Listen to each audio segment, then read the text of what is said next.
L'autre jour, hier, je discutais avec, dans un petit colloque que nous avions organisé, si on peut dire, à trois, avec Roger Equet et Dominique Trochet, qui sont en ligne. Il y en a pour au moins 2 heures. On discutait de l'astronomie. Et quand j'ai eu le malheur de dire que quand on travaille en recherche astrologique, il faut toujours se référer à l'astronomie, ça fait bondir M. Equet. C'est extraordinaire. Effectivement,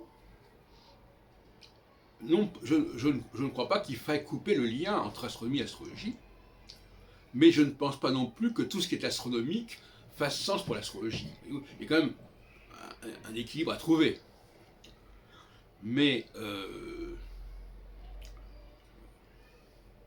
il faut scruter le ciel, c'est clair, en connaissance de cause, ou même sans connaissance de cause. Il faut scruter le ciel pour savoir, pour se demander ce qu'il y a de ce qui se prépare éventuellement, ou ce qui a été la cause ou la conséquence.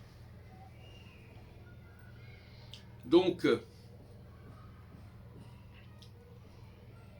les hommes avaient besoin de regarder le ciel, parce que le ciel est en mouvement. Alors M. Equet, lui, il veut que la naissance soit le point final, le dernier mot du ciel, et qu'après ça soit terminé. On n'a plus besoin de regarder le ciel. Tout se joue à ce moment-là. Mais si tout se joue à ce moment-là, ça se joue avant même notre conscience. Ça se joue au moment même de notre naissance, tout au plus. Voyez-vous la philosophie qui est sous-jacente à ce discours? Tout se jouerait dès le départ.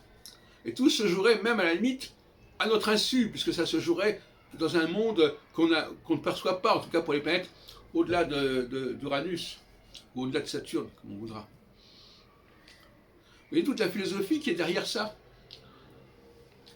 Et ce que j'appelle une attitude féminine. L'astrologie, le monde astrologique est envahi par le féminin. Pas forcément les femmes, mais des hommes qui ont une mentalité, qui ont une psychologie féminine. C'est-à-dire qui veulent que les choses soient déjà installées et qu'on n'ait pas tellement de liberté de mouvement, de manœuvre.